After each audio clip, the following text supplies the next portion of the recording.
चीन के एक छोटे से गांव में एक लड़का अपनी दादी के साथ रहता था। उसका नाम शियांग था। दादी अक्सर उसे उस नगर के बारे में बताया करती थी, ढेर सारी कहानियां सुनाती और उस नगर के छोटे छोटे राज, कौन सी जगह पे क्या है, इन सब के बारे में जानकारियां देती रहती थी।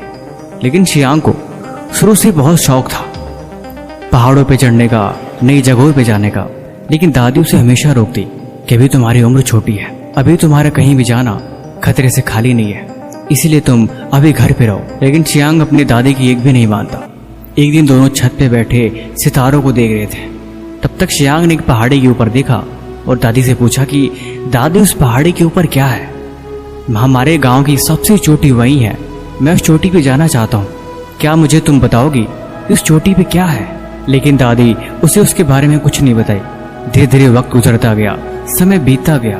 अब वो धीरे धीरे काफी बड़ा हो गया, स्कूल जाने लगा। लेकिन जितना ही बड़ा होता उसका जिद्दीपन उतना ही बढ़ता जाता। दादी उसकी हरकतों से बहुत परेशान रहने लगी। धीरे धीरे उसका मन पढ़ाई में बिल्कुल नहीं लगता था।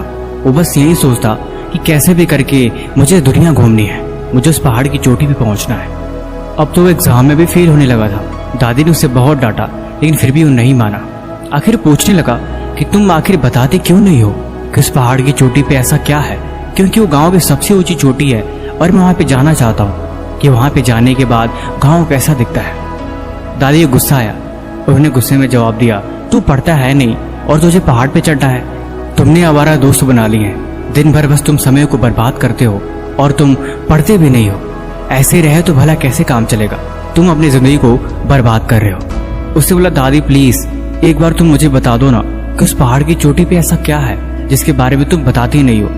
प्लीज तुम एक बार मुझे बता दो कि उस पहाड़ पे क्या है, मैं एक बार वहां से हो जाऊं, फिर उसके बाद मैं जी जान ला के मेहनत करूंगा, हर दिन पढ़ूंगा और मैं एग्जाम में अच्छे नंबर लाके भी दिखाऊंगा। तुम मेरा यकीन करो, मैं तुमसे वादा करता हूँ। दादी ने बोला, चल ठीक है, अगर तू नहीं मानता है तो मैं तुझे उस पहाड़ के बारे में बताती हूँ। ऊपर चोटी पे एक मंक रहते हैं, जो मंक इस गांव की रक्षा करते हैं। वो बहुत ही विद्वान है और उन्हें हर चीज के बारे में पता है। अगर तू वहां पहुंच सके तो तू सब कुछ जान जाएगा। लेकिन वहां पे जाने का रास्ता इतना खतरनाक है कि वहां पे कोई भी आसानी से नहीं पहुंच सकता। वहां पे जाने के लिए तुम्हें कठिन रास्तों से गुजरना पड़ेगा, इतनी ऊंची चढ़ाई और वो भी इतनी मुश्किल जो तुम्हारे बस की बात नहीं है। गांव के लोग कहते हैं कि वहां पे वही इंसान पहुंच सकता है जिसके मन में कोई निश्चय हो और जो जिंदगी में कोई सपना रखता हो। आज तक कोई भी वहां पे फालतू इंसान नहीं पहुंच पाया और कोई कोशिश भी करता है तो नहीं पहुंच पाता है।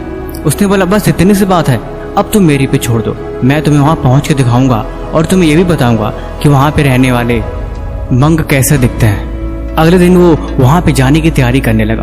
अपने दोस्तों को बुलाया और सबको समझा दिया कि कल सुबह मैं पहाड़ पे चढ़ने की तैयारी करूंगा।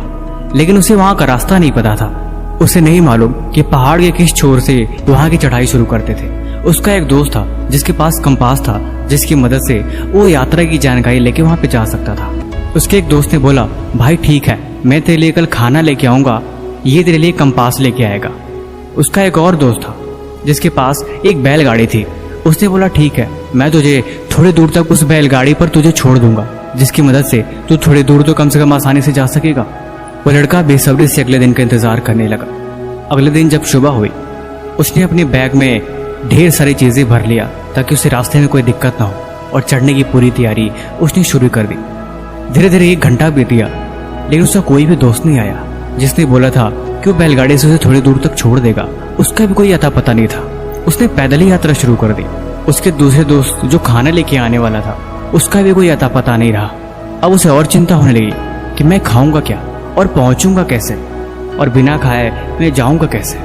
जो दोस्त उसका कंपास लेके आने वाला था वो सबसे जरूरी था, आखिर में वो भी नहीं आया। अब तो उसे दिशा का भी ज्ञान नहीं था कि कौन दिशा में जाना है और कैसे जाना है। अंत में बिना किसी के सहारे के उसने जैसे तैसे करके चढ़ाई शुरू करी। चढ़ते चढ़ते धीरे धीरे शाम हो गई, अंधेरा हो गया, लेकिन अभी तक वो मंजिल तक नहीं पहुंचा। थक के हार गया। बैग में हाथ डाला तो उसने देखा कि उसकी दादी ने थोड़े खाने की चीजें रखी हैं। वो उसे ही खाने लगा। अब उसे दिशा का भ्रम हो रहा था कि किस तरफ चढ़ा जाए और किस तरफ जाया जाए। तभी उसे याद आया कि बचपन में दादी उसे गांव की कहानियां सुनाती थी और जिन कहानियों में वो गांव का नक्शा अक्सर समझाया करती थी कि पहाड़ी के सीधे छोर पे जाने से ऊपर जाने का रास्ता वहीं मिलता है। उसने थोड़ा और दिमाग पे जोर डाला और चढ़ाई शुरू कर दी। चढ़ते चढ़ते 2 दिन बीत गए और आखिर में अब वो वहां पे पहुंचने वाला था। उसकी हालत इतनी बुरी थी जैसे कि अब वो मर ही जाए, क्योंकि उसने 2-3 दिन से ढंग से खाना नहीं खाया था। आखिरकार वो कैसे भी करके पहाड़ की आखिरी छोर पे पहुंच गया। वहां पे उसे एक मंक दिखाई दिए जो बहुत ही शांत धीर होकर तपश्चर्या करे थे। उनको देख के उसकी आंखें चकरा सी गई।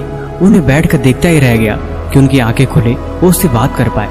काफी देर बाद जब उनकी आंख खुली तो उन्होंने पूछा कि तुम यहाँ पे क्यों आए हो। उनके इस सवाल ने ऐसा मानो जैसे उसके अंदर बदलाव ला दिया हो।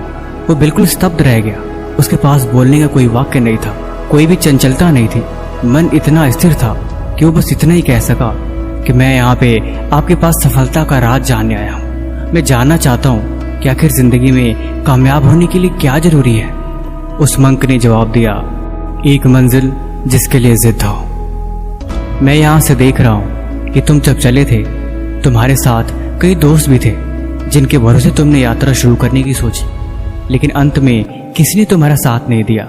आखिरकार वही चीजें काम आई जो तुम्हारी थी, तुम्हारी सोच, तुम्हारी मेहनत, तुम्हारा संघर्ष और अंत में तुम्हारा ज्ञान।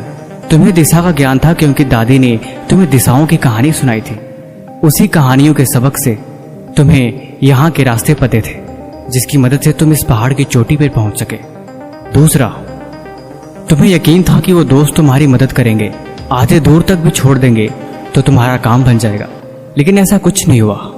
जीवन का यही सत्य है, अगर मंजिल तुम्हारी है तो उसकी तैयारी और उसे पूरा करने की जिम्मेदारी तुम्हारी ही होती है। यहाँ पे कोई तुम्हारा साथ नहीं देता, इसीलिए जिंदगी अपने भरोसे जीना सीखो। तुम पहाड़ पर सिर्फ इसलिए चढ़ सके क्योंकि तुम्हारे मन में पहाड़ की चोटी थी, ये तुम्हारा लक्ष्य था और इसी मकसद से तुम इस पर चढ़ रहे थे। तुम इस पहाड़ पे इसलिए नहीं चढ़ पाए क्योंकि तुम्हें मुझसे मिलना था। तुम इस पहाड़ पे इसलिए चढ़ पाए कि तुम्हारे मन में बार बार इस पहाड़ की चोटी थी। अगर ऐसा नहीं होता तो तुम इस पहाड़ पे कभी चढ़ नहीं पाते।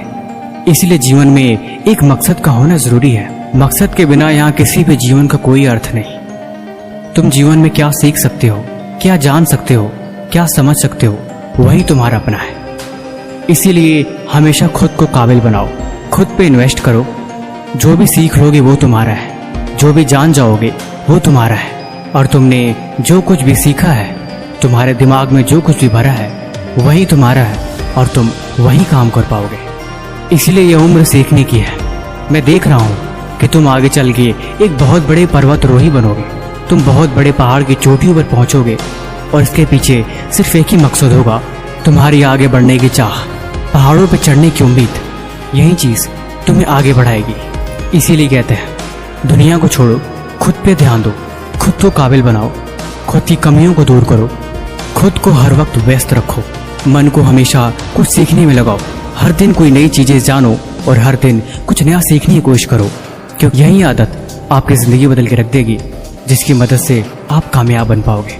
बाकी ये कहानी कैसे लगी आप हमें कमेंट बॉक्स में जरूर बताएं, और किसी भी तरह का सवाल है तो आप वो भी हमसे पूछ सकते हैं। तब तक मिलते हैं एक और नई वीडियो के साथ अगले दिन। धन्यवाद।